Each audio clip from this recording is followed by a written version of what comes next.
ఈ తండ్రుల దినోత్సవం నడి వయసులో ఉన్న తండ్రులకు డెడికేట్ చేయాలి మనం. తెలిసి తెలియని అమాయక ఏజ్ ఇది 30 నుంచి 40 10 years క్రూషియల్ పీరియడ్లో బిడ్డలను వదిలేస్తారు. ఓన్లీ పని పని పని అనే యావలో పరిగెడుతుంటారు.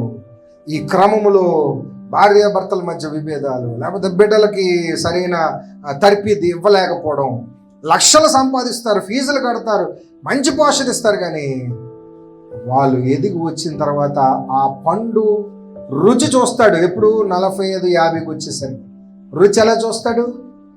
అదేదో చేదుగా అనిపిస్తుంటుంది. ఆడు తిరగబట్టం మొదలెడుతుంటాడు. వాడు కాలేజీ నుంచి ఫోన్ వస్తుంది, మీ అబ్బాయి సిగరెట్లు కాలుతున్నాడండి. కాలేజీ నుంచి ఫోన్ వస్తుంది, మీ అబ్బాయి ఏమో అమ్మాయిలు ఏడిపిస్తున్నాడండి, సినిమాలు తిరుగుతున్నాడండి. ఏ పండు కోసం అయితే నువ్వు ఇన్వెస్ట్ విత్తనం అదే చెప్తున్నాను. 30 నుంచి 40 సంవత్సరాలు ఈ క్రూషియల్ ఏజ్లో ఆ విత్తనం ఎందులో పడిపోయిందంటే బిజీ పడిపోయింది. మంచిదా బిజీ, చాలా బిజీగా ఉండాలి, కానీ ఆ బిజీకి ఒక అర్థం ఉండాలి.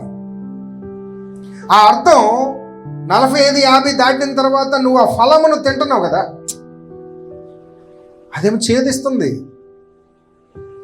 అందుకే ఈ వర్తమానం వింటున్న యవ్వన బిడ్డలకు, పెళ్లి చేసుకోబోయే వారికి, ఇంకా ఇప్పుడు నడి వయసులో ఉన్న తండ్రులకు చెప్పే సూచన ఏంటంటే బెటర్ ప్లాన్ యువర్ ఫ్యూచర్. తండ్రి అనే పాత్ర అర్థం కావడానికి ఎన్ని సంవత్సరాలు పడుతుంది? మినిమం 10 years పడుతుంది, అంతేనా? ఒక పిల్లవాడు ఎదిగి వాడికి బాధ్యతలు, నేను అంటాను ఎవరికి చెప్పుకోలేని స్ట్రగుల్ మూమెంట్ యవ్వన తండ్రుల గురించి మాట్లాడుతున్నాను నేను. ఎందుకంటే ఒక 30 years దాటిన తర్వాత 35 ఏజ్కి వచ్చేసరికి 30 నుంచి 40 స్ట్రగ్లింగ్ మూమెంట్. ఆ స్ట్రగ్లింగ్ మూమెంట్లో పిల్లలకి స్కూల్ ఫీజులు ఎలా కట్టాలి, ఇంటిని ఎలా నడిపించాలి. ముందు 5 సంవత్సరాలు హనీమూనే, ₹1 కూడా దాయడం చేత కాదు, భార్యకి చేత కాదు, భర్తకి చేత కాదు. వీళ్ళకి సరదాలు షికార్లకి అయిపోతాయి. పిల్లల డైపర్లకే సగం అయిపోతుంది. అంతేనా?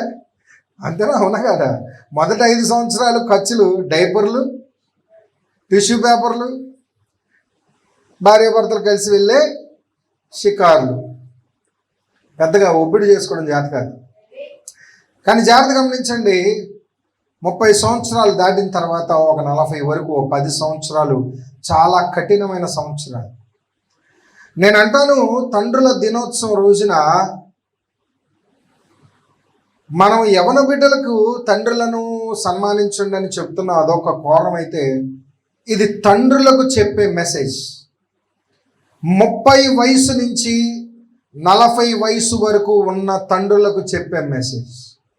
ఆ 10 సంవత్సరాలు తండ్రులుగా మీ బాధ్యతలు మర్చిపోతే 40 దాటాక మీరు చాలా ఇబ్బందులు పడతారు. ఈ 10 సంవత్సరాలు చిన్నపిల్లలు ఎదుగురారు. వాళ్ళు ఇంకా 3వ తరగతి, 4వ తరగతి, 5వ తరగతి, 6వ తరగతుల్లో ఉంటారు. ఈ వయసు నందు తండ్రులు చేసే పెద్ద మిస్టేక్ ఏంటంటే పిల్లల మీద దృష్టి పెట్టకపోవడం. అదేంటండి, కష్టపడి సంపాదించేంత వాళ్ళ కోసమే, కానీ కష్టపడి ₹1,00,000 జీతం కట్టి స్కూల్లో పెట్టేది వాళ్ళ కోసమే, కానీ నువ్వు జీతం కడుతున్నావు, లేకపోతే స్కూల్ ఫీజు కడుతున్నావు, అన్నీ బాగానే ఉన్నాయి, కానీ బిడ్డల భవిష్యత్తు గురించి పునాదులు వేయటం లేదు. బిడ్డల భవిష్యత్తు గురించి పునాదులు వేయటం అంటే మంచి గుణాలతో బిడ్డలను పెంచగలిగే తండ్రులై ఉండాలి, ప్రార్థనలో నడిపించే తండ్రులై ఉండాలి. ఈ 10 సంవత్సరాలు బాగా బిజీ అయిపోతాడు ఈయన. ఎందుకు అంటే అక్కడ నర్సరీకి ₹1,00,000. నర్సరీకి ₹1,00,000 అంటే ఇతడు ఎంత కష్టపడాలండి? ఈ రోజుల్లో సగటు జీతం మామూలుగా మంచి ఉద్యోగస్తుడు, డిగ్రీ చదువుకున్న ఉద్యోగస్తుడు అయితే 40,000 50,000కి మించింది లేదు. ఇంకా బిలో పవర్టీ లైన్లో ఉన్న వారికైతే 15,000కు మించి ఏ ఉద్యోగం లేదండి. ఎక్కడ చూసినా 10,000 నుంచి 15,000 అంతే. 15,000 దాటి ఎవరు జీతాలు ఇవ్వటం లేదండి ఎక్కడన్నా. కాస్తో కూస్తో చదువుకున్న వాళ్ళకైతే 50,000 అలా వస్తున్నాయి. ఇంకా ఐటీ సెక్టర్లో వాళ్ళకైతే ₹1,00,000 వరకు వస్తాయి. ఇప్పుడు బయట ఖర్చులు పెరిగిపోవటం వలన, వినండి, బయట ఖర్చులు పెరిగిపోవటం వలన ఈయన యాంత్రిక జీవితంలో పోరాటం ఈ 10 సంవత్సరాలు, అవునా కాదా? అవునన్నా కాదన్నా ఖర్చులు పెరుగుతాయి, అవసరాలు పెరుగుతున్నాయి, స్థిరపడే ప్రయాణంలో ఉన్నాడు కనుక ఈ 10 సంవత్సరాల పాపం తండ్రి బాధ్యత చేయటం కోసం కష్టపడుతున్నాడు. కానీ నేను ఈ తండ్రుల దినోత్సవ రోజున ఆ 10 years గ్యాప్లో ఉన్న తండ్రులకి నేను చెప్తున్నాను, ఎందుకంటే నేను కూడా కొంత మరిచిపోయాను. సీరియస్గానే కొన్ని బాధ్యతలు చేయలేదు, చేయాల్సినవి చేయలేదు, ఆలోచించాల్సినవి ఆలోచించలేదు, తీసుకోవాల్సిన నిర్ణయాలు సరైన టైంలో తీసుకోలేదు, కొన్ని ముందుగానే గ్రహించుకొని దాన్ని ఒబ్బిడి చేయవలసిన పనులు చేయలేదు. ఎక్స్పీరియన్స్తో మాట్లాడుతున్నాను. సేవకులు అన్నంత మాత్రాన కాదు కదా, ప్రతి ఒక్కరి జీవితంలో కొన్ని అజ్ఞాన దశ ఉంటుంది. సో కాబట్టి జాగ్రత్త గమనించండి. ఈ 10 సంవత్సరాల గ్యాప్లో ఉన్న తండ్రులకే నేను మాట్లాడుతున్నాను, ఎందుకంటే it is a crucial age. 30 నుంచి 40 కానీ 45 వరకు. తర్వాత ఇంకేముంది, నువ్వు 50కి వచ్చేసరికి అటు సెటిల్ అయిపోతాడు. అర్థమవుతుందా? దీనికి పునాది ఎక్కడంటే ఆ 10 years. వాడు మూడో తరగతి నుంచి నువ్వు ఏ విధంగా ఒక మార్గాన్ని, దిశ నిర్దేశాన్ని నీ సంతానానికి ఇస్తున్నావు, ఇది వెరీ ఇంపార్టెంట్. తరచి వెనక్కి చూసుకుంటే నీ అడుగులు అతనికి మాదిరి అవ్వాలి. తండ్రులకే మాట్లాడుతున్నాను నేను. తండ్రుల దినోత్సవ రోజున తండ్రులకి మెసేజ్ ఏంటండి? తండ్రుల దినోత్సవ రోజున తండ్రులకే మనం చెప్పుకోవాలి, అంతే కదండి. ఎక్కడైనా ఆలస్యం లేదు, మర్చిపోయావా, గ్యాప్ వచ్చేసిందా, కొంత వదిలేసావా, కొంత నిర్లక్ష్యం చేసేసావా, పర్వాలేదు, నో ప్రాబ్లం, లేట్ ఏం లేదు. ఇప్పుడైనా ఏంటండి, ఇప్పుడైనా something is better than nothing. ఏమీ లేకుండా ఉండుట కంటే ఎంతో కొంత ప్రయత్నం చేయుట మంచిది. కానీ ధన్యులు ఎవరంటే తెలుసా? ఈ వర్తమానం వింటున్న యవనస్తులు ధన్యులు. ఈ మాటలు వింటున్న 25 సంవత్సరాల యవనస్తులు ధన్యులు. వాళ్ళ లైఫ్ని ఎలా డీల్ చేసుకోవాలో ఒక మంచి అవకాశం దేవుడు వారికి ఈ మాటల ద్వారా ఇస్తున్నాడు. సిద్ధపడండి. కొన్ని పొరపాట్లు జరుగుతాయి, అవేంటో చెప్తున్నాను. Crucial age. భార్య దగ్గర గౌరవం సంపాదించుకోవాలంటే ఇంటి యజమానుడు ఈ క్రూషియల్ ఏజ్లో భక్తిపరుడై ఉండాలి, క్రమశిక్షణ కలిగిన వాడై ఉండాలి, ఒబ్బిడి కలిగిన వాడై ఉండాలి. అలాంటి వాడిని భార్య గౌరవిస్తుంది. ఆటోమేటిక్గా ఆ భార్య తల్లిగా ఉండి కుమారులకు తండ్రిని గౌరవించమని నేర్పిస్తుంది. తండ్రికి గౌరవం ఎప్పుడు దక్కుతుంది తెలుసా?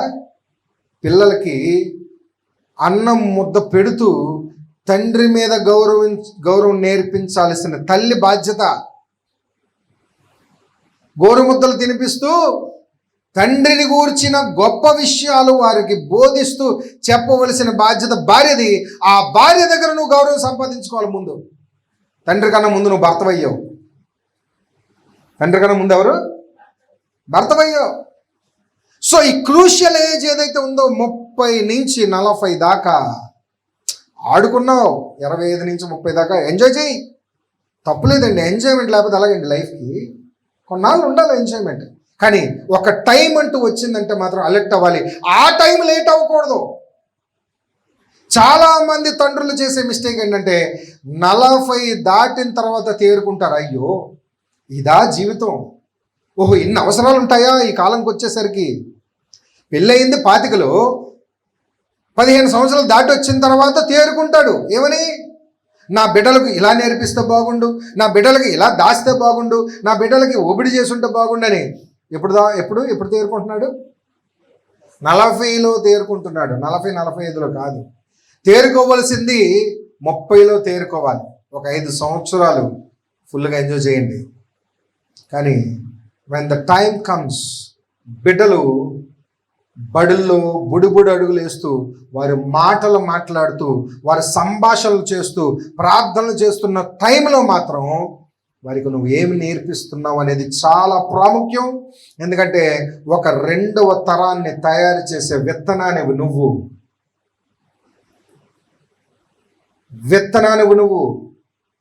మందలు కాసుకుంటున్న వారిలో గొర్రె పోతు అని ఒకటి ఉంటుంది. గొర్రె పిల్లలు వేరు, గొర్రె పోతు వేరు. ఒక 100 మందల్లో 1-2 గొర్రె పోతులు ఉంచుతారు. ఆ విత్తనం మచ్చైనను, డాగైనను, వంకరైనను, ఏ జబ్బైనను ఉందంటే మందంతా చెడిపోద్ది. అందుకే విత్తనం సరిగ్గా ఉండాలా. పెళ్లి చేసుకునే యవనస్తులారా, మీరు 2వ తరాన్ని తయారు చేసే తండ్రులుగా మారుతున్నారు. త్వరగా తేరుకోకపోతే 40 దాటాక తేరుకుంటే సుఖం లేదు. ఇది అవకాశం. ఒక 10 సంవత్సరాల గడువు ఉంది. ఆ 10 సంవత్సరాల గడువులో నువ్వేం నేర్పిస్తున్నావు నీ బిడ్డలకి? నీ 2వ తరాన్ని ఎలాంటి శ్రేష్టమైన సమాజాన్ని, సొసైటీకి అందిస్తున్నావో అది తరచి చూసుకో. అది దేవుని దగ్గర అడుగు. ప్రభువా, సొలొమోను అడిగారు ఏమని? ప్రభువా, నాకు జ్ఞానం కావాలయ్యా. ఈ యొక్క రాజులను చాలామందిని చూశాను. వారి సొంత ఆలోచనలతో పరిపాలన చేశారు, ఫెయిల్ అయిపోయారు. కానీ ఇదిగో నేను నీ దగ్గర అడుగుతున్నాను, రాజ్య పరిపాలన చేస్తూ ఎవరికైనా నేను అన్యాయం చేస్తానేమో, సుపరిపాలన, మంచి పరిపాలన అందించాలంటే నువ్వు నాకు జ్ఞానం ఇవ్వు నాయనా అని అడిగారంట. ఏమండి, నీది చిన్న ఇల్లు, చిన్న కుటుంబం, చిన్న జీవితం, వచ్చేదే ఒకసారి. మళ్ళీ ఈ జీవితం పోతే ఇంకో జీవితం ఈ భూమి మీద లేదు, కానీ పరలోకంలో ఉంది. కానీ ఆ పరలోకంలో ఉన్న జీవితం ఈ భూమి మీద ఉన్న జీవితంతో ముడిపడి ఉంది. ఇక్కడ నీ జీవితము క్రీస్తులో కట్టబడితే అక్కడ నిత్యరాజ్యంలో నిరంతరం కట్టబడతావు. దేవునికి స్తోత్రం చెప్పు. సో కనుక ఇక్కడ రాజ్యములో, ఇక్కడ భూమి మీద మనం ఎటువంటి సమాజాన్ని తయారు చేస్తున్నాం అనేది నడి వయసులో ఉన్న తండ్రులారా జాగ్రత్తగా సరిచూసుకోండి. ఆలస్యం అయిపోయారా? మీరు 50కి వచ్చేసారా? 50కి వచ్చేసారు కదా, 45 దాటేశారు, 50కి వచ్చేసారు. ఆలస్యమైనా పర్వాలేదు, ఇప్పుడైనా తేరుకోండి, సరి చేసుకుందాం. మన ప్రవర్తనను సరి చేసుకుందాం. మన బిడ్డలకు ఒక మాదిరిని అప్పచెప్పుదాం. ఏముందండి ఇప్పుడు నాకే పాఠాలు అప్పచెప్తున్నాడు అని అంటే, కాదండి, జాగ్రత్త గమనించండి. ఏ సమయమైనా నువ్వు దేవుడిని అడుగు, నీ బిడ్డలను మార్చగలిగే శక్తివంతుడు మన తండ్రి. దేవునికి స్తోత్రం చెప్పు. నువ్వే మారగలిగితే, నిన్నే మార్చగలిగితే నీ బిడ్డలను మార్చలేడు ఆయన. ఈ మాటల ద్వారా నీకు హృదయంలో హత్తుకుంటే నీ ద్వారా దేవుడు వారి హృదయాన్ని కదిలించలేడా? వాక్యం చేత నిన్ను కదిలించిన దేవుడు నీ బిడ్డలను మార్చలేడా?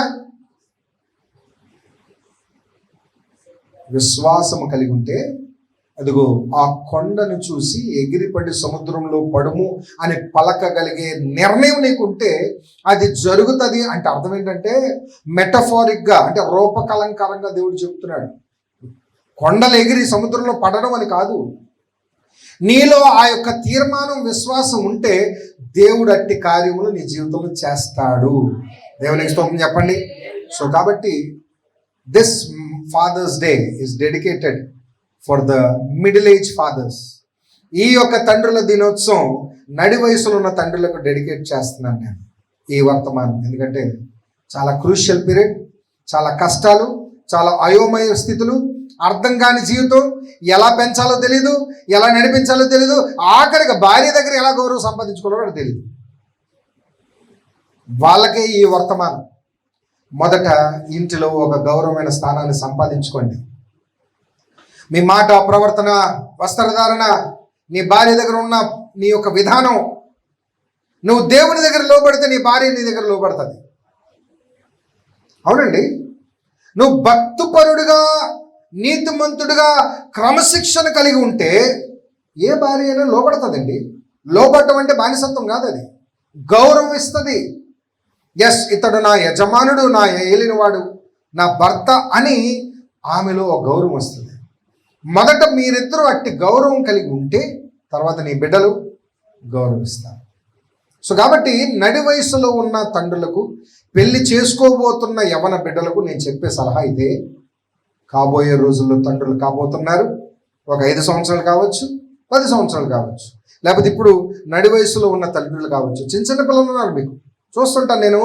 వృద్ధాప్యంలో ఉన్న తండ్రుల కన్నా నేను ఎక్కువ ఎవరిని చూస్తుంది సార్, పాప స్కూల్కి వెళ్తున్నప్పుడు చిన్న పిల్లల్ని, ఒక 5 సంవత్సరాలు 10 సంవత్సరాల పిల్లల్ని 2 ఏసి 3 ఏసి బ్యాగులు వేసుకొని ఆ తండ్రి దింపుతూ ఉంటాడు కష్టాలు. మళ్ళీ ఈవినింగ్ వచ్చి పికప్ చేసుకుంటాడు, డ్యూటీకి వెళ్తాడు, డ్యూటీకి వెళ్ళి మళ్ళీ కష్టపడతాడు. కానీ నేను ఆలోచిస్తాను, లోకమంతా యాతనంతా ఫీజులు కట్టడానికి, యాతనంతా చదువులని, యాతనంతా ఉద్యోగాలు చేసి సంపాదించాలని. నేను అంటాను, ఇంటిలో కూడా ఒక మంచి ప్రవర్తన కలిగిన సమాజాన్ని మనం తయారు చేయగలిగితే అది మొదట మన నుంచే మొదలవ్వాలి. కష్టపడుతున్నారు, ఆ కష్టం ఓన్లీ చదువుల కోసమే కాకూడదు. ఏంటన్నారా? చదువులు, డిగ్రీలు రేపొద్దున్న కానరాకపోవచ్చు. మంచి గుణము, మంచి ప్రవర్తన, వాడికి చదువు లేకపోయినా నాగరికత కలిగిన మనిషిగా తీర్చిదిద్దుతుంది. దేవునికి స్తోత్రం చెప్పు. అవునా కాదా చెప్పండి? అవునా? డిగ్రీలుండి వాడు మానవ మృగంగా ప్రవర్తిస్తున్నాడు రోడ్డు మీద, ఏం సుఖం? డిగ్రీలుండి వాడు తాగుబోతు అయిపోతే ఏం సుఖం? డిగ్రీలుండి వాడు అమ్మాయిలు నేర్పిస్తున్నాడు రోడ్డు మీదకి వెళ్ళి, ఏం సుఖం? మంచి సాఫ్ట్వేర్ కంపెనీలో ఉద్యోగం చేస్తున్నాడు, కానీ ఏం సుఖం? అర్థమవుతుందండి? సో ఇప్పటి నుంచి మనం తెలుసుకోవడం మొదలు పెడితే 25 సంవత్సరాల్లో పెళ్లి చేసుకుంటావు, ఒక 5 సంవత్సరాలు ఎంజాయ్ చేయి, 30 వరకు ఓకే. 30కి వచ్చావా, నీ బిడ్డలు 3వ వయసు 3-4 సంవత్సరాల వయసుకు వచ్చేసారా, నీకు ఆరంభమైంది ఒక బాధ్యత. భార్య దగ్గర ఏం తెచ్చుకోవాలి? భార్య దగ్గర మొదట గౌరవం తెచ్చుకోవాలి. తర్వాత తదుపరి ఎవరి దగ్గర గౌరవం తెచ్చుకోవాలి? భార్య దగ్గర గౌరవం తెచ్చుకుంటే ఆటోమేటిక్గా ఎక్కడ గౌరవం వస్తుంది? పిల్లల దగ్గరకు వస్తుంది. నడివయసు అనగానే కరెక్ట్గా వచ్చారు జోడి, మీకే వర్తమానం. Today is Father's day.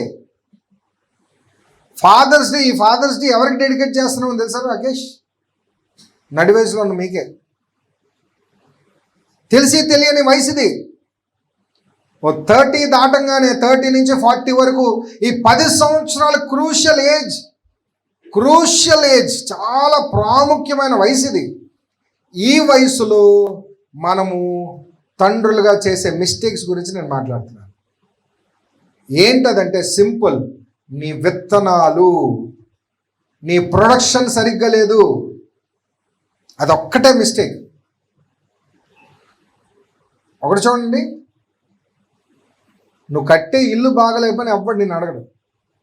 ఏమంటే లోపల బాత్రూంలో మురికలు ఎందుకు ఉన్నాయి, లేకపోతే ఏమండి ఈ పూల డొక్కు ఎందుకు ఇక్కడ పెట్టారు, అంతేనా? నీ కారులో వెనకతల గీత ఉంది, అంతేనా?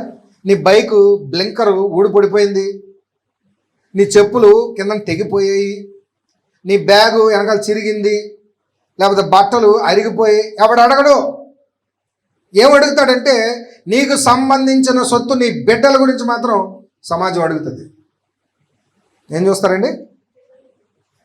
నువ్వు వేసుకునే బంగారం గురించి అడగడు, నువ్వు వేసుకునే వస్త్రాల గురించి అడగడు, నువ్వు నడిపే బళ్ళు, కార్ల గురించి, బిల్డింగ్ల గురించి ఎవడు అడగడండి.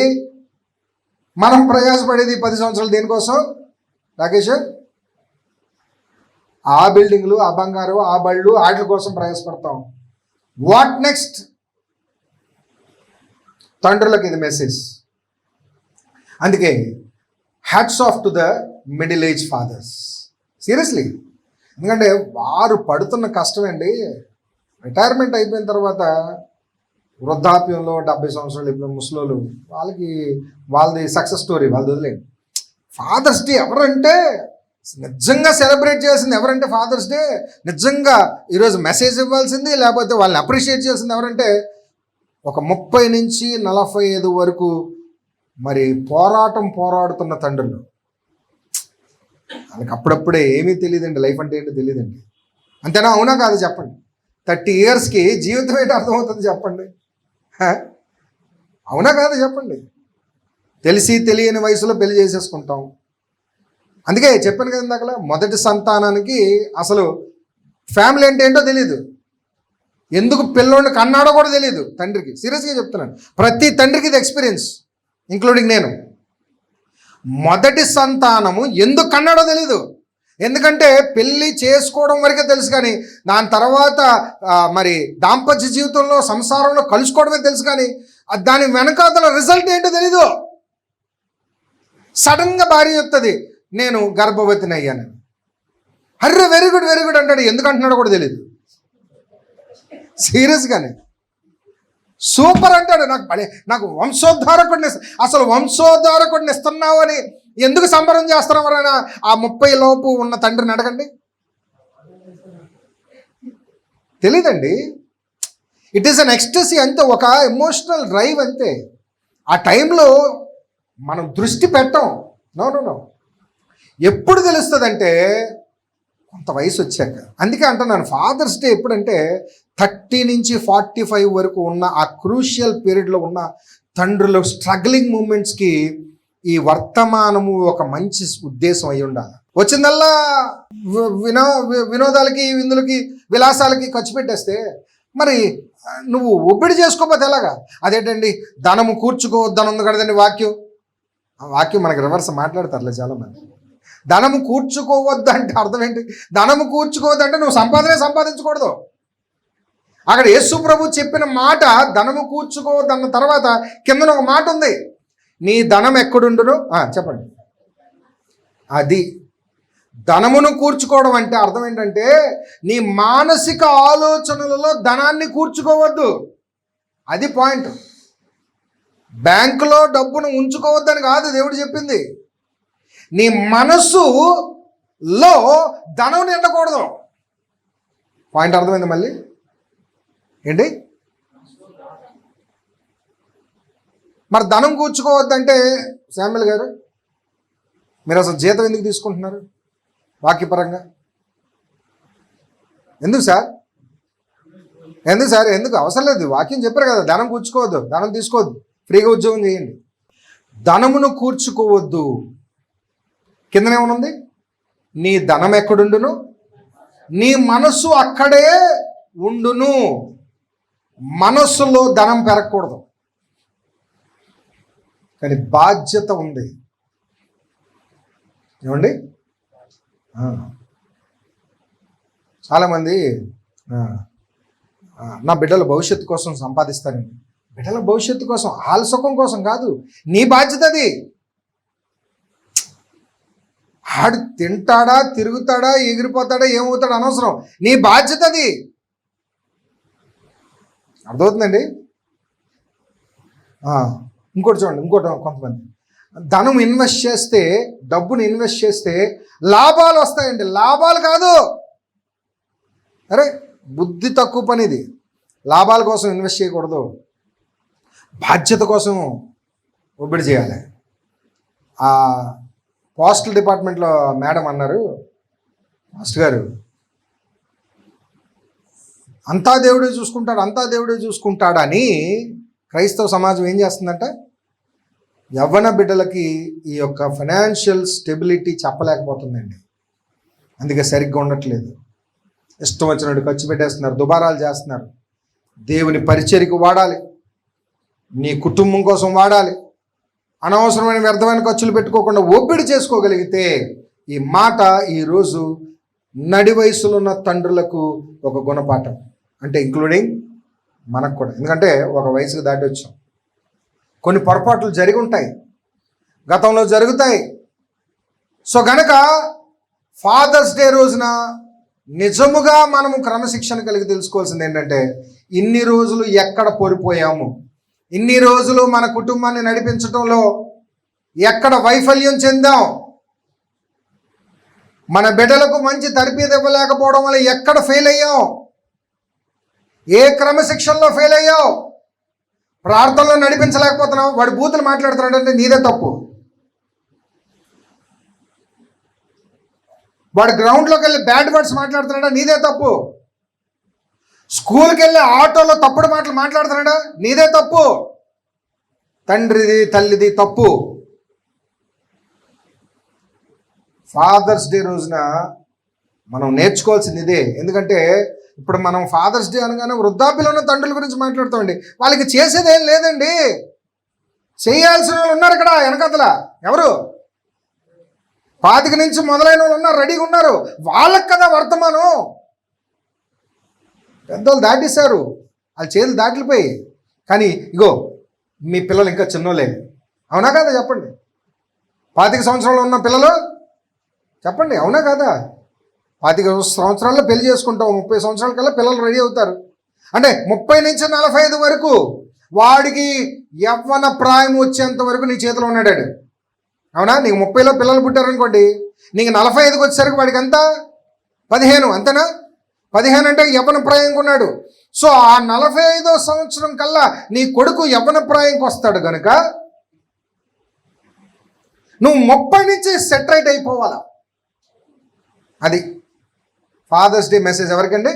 30 నుంచి 45లో ఉన్న తండ్రులకి మరొక కోణంలో మెసేజ్.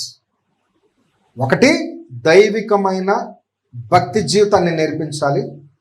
సోషల్ లైఫ్, ఒక మర్యాదపూర్వకమైన సోషల్ లైఫ్ నేర్పించాలి. మూడోది ప్రాముఖ్యమైనది ఫినాన్షియల్ స్టెబిలిటీ, డిసిప్లిన్ నేర్పించాలి. బాధ్యతతో కూడిన పెంపకం కలిగి ఉండాలి. అందుకే చెప్తున్నాను, భార్యాభర్తలు ఇద్దరూ ఒక మాట మీదకి రావాలి. బిడ్డలను తీర్మానం చేస్తున్నప్పుడు ఒక క్రమశిక్షణ కలిగి ఉండాలి. భర్త ఒకవేళ పిల్లలకి ఇది చెప్పొద్దు అన్నాడు అనుకో, భార్యలు దయచేసి సహకరించండి.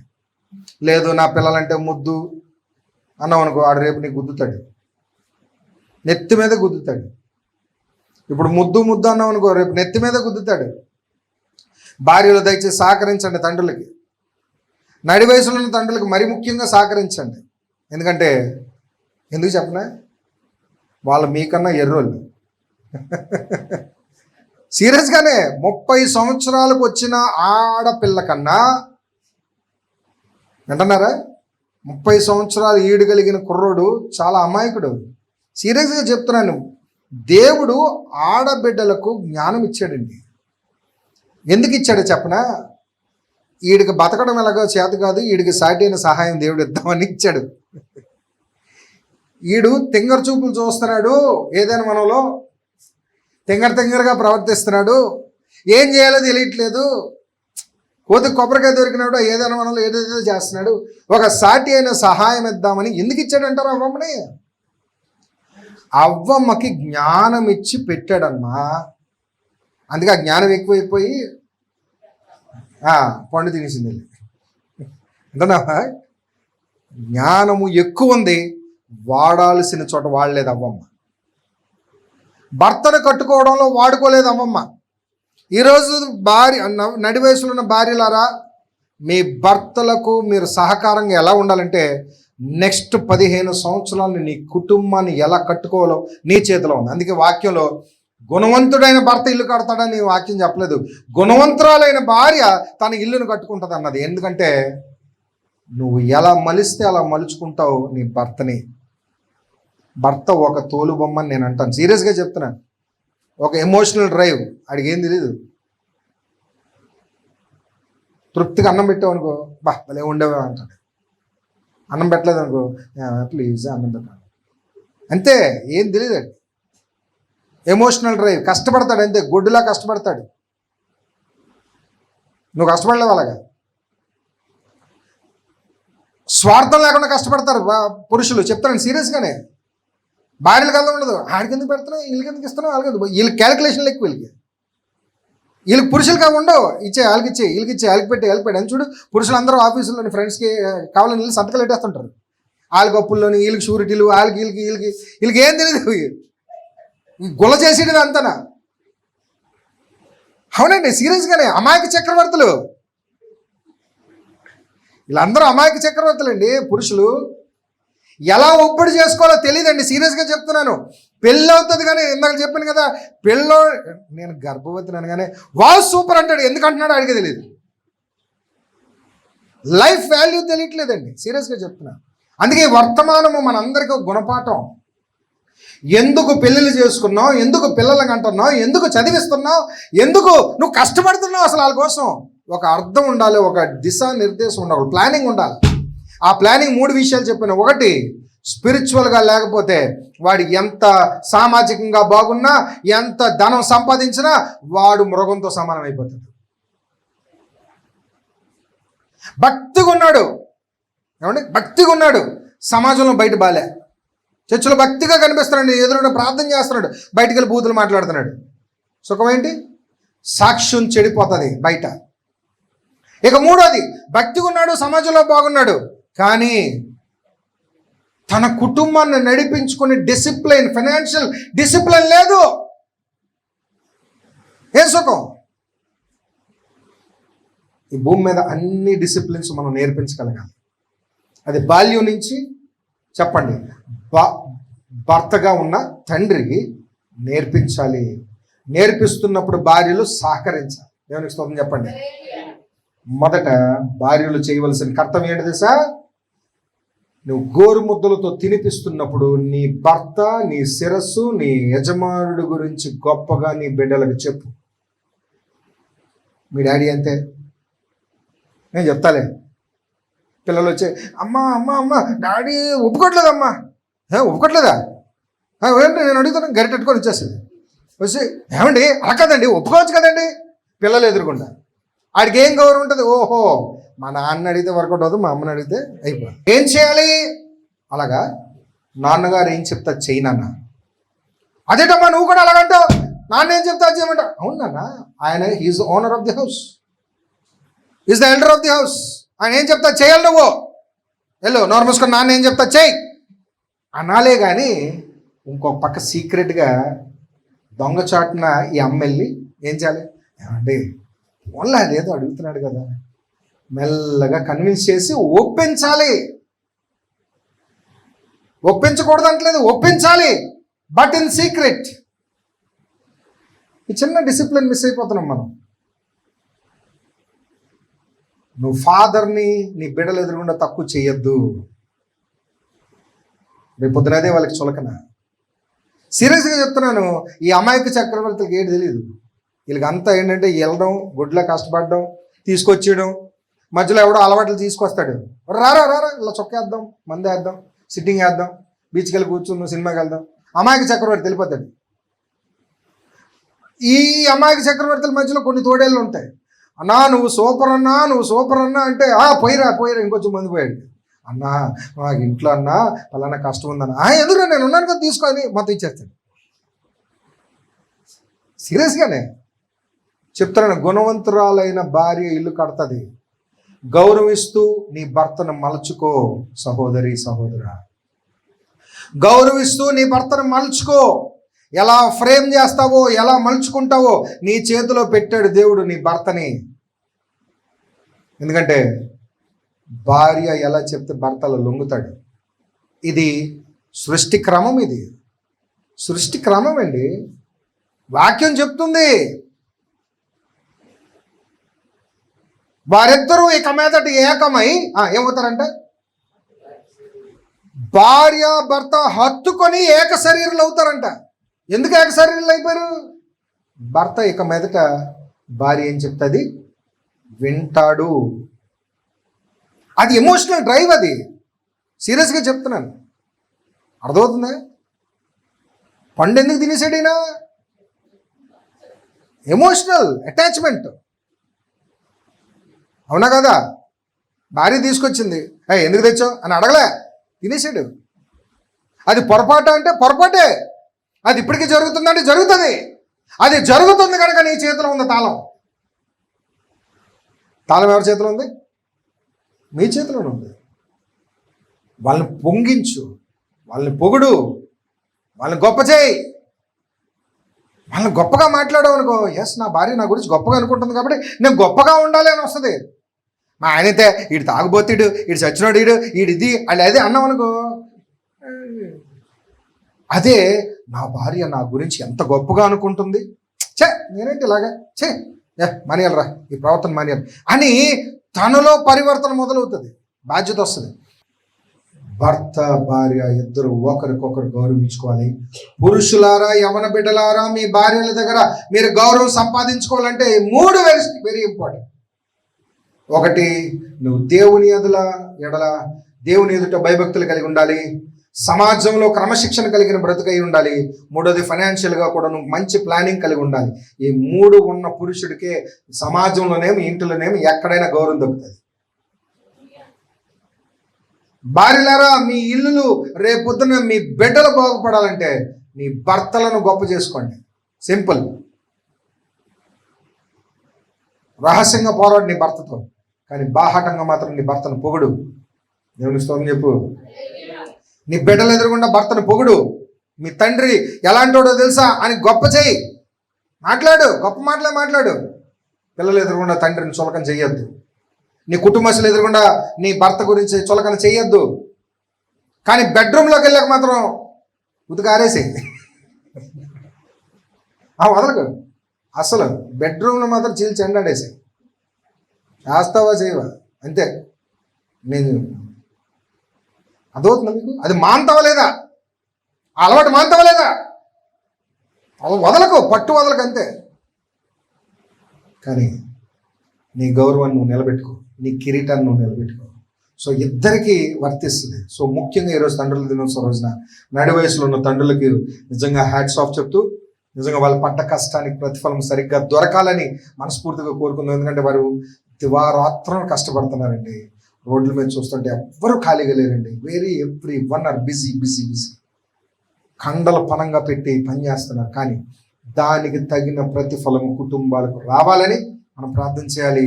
వారి కుటుంబాలన్నీ దైవ కుటుంబాలుగా మార్చబడాలి, మంచి ప్రయోజకులైన కుటుంబాలుగా మారాలని మనం అందరూ ప్రార్థన చేద్దాం. ఆ కుటుంబాలు మనము కూడా ఉన్నాం కనుక మనము కూడా మన కుటుంబాలు కూడా అటు రీతిగా మరి దేవునికి ఇష్టలైన జనాంగంగా మనం మారాలి. అట్ ద సేమ్ టైం మనందరి రక్షణార్థమై ప్రాణాలు పెట్టిన యేసయ్యను ఇందాక పాస్టమ్మ గారు చెప్పారు. ఏం చెప్పారు పాస్టమ్మ గారు? ఆ యొక్క యవ్వన బిడ్డను త్యాగం చేసేది తండ్రి. ఆ తండ్రి ఎవరో కాదు, మన పరమ తండ్రి. ఆ కుమారుడు ఎవరో కాదు, మన ప్రభువైన యేసుక్రీస్తు. మనం ఇవన్నీ మాట్లాడుకుంటున్నాం.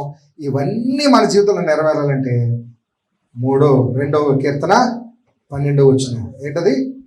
కుమారుణ్ణి ముద్దు పెట్టుకోండి. కుమారుడు అంటే ఎవరు? యేసుక్రీస్తు. ముద్దు పెట్టుకోవడం అంటే ఆలింగనం, అంటే ఆయనను హత్తుకోండి, దేవునితో పెనవేసుకొని ఉండండి. దేవుడు మిమ్మల్ని ప్రయోజకులు చేస్తారు. సో క్రీస్తుకు మహిమ కలుగును గాక. క్రీస్తు వాక్యాన్ని మీ హృదయంలో భద్రం చేసుకోండి. దేవుడు మిమ్మల్ని నడిపించి మరి మంచి పురుషులుగా, మంచి తండ్రులుగా తీర్చిదిద్దును గాక.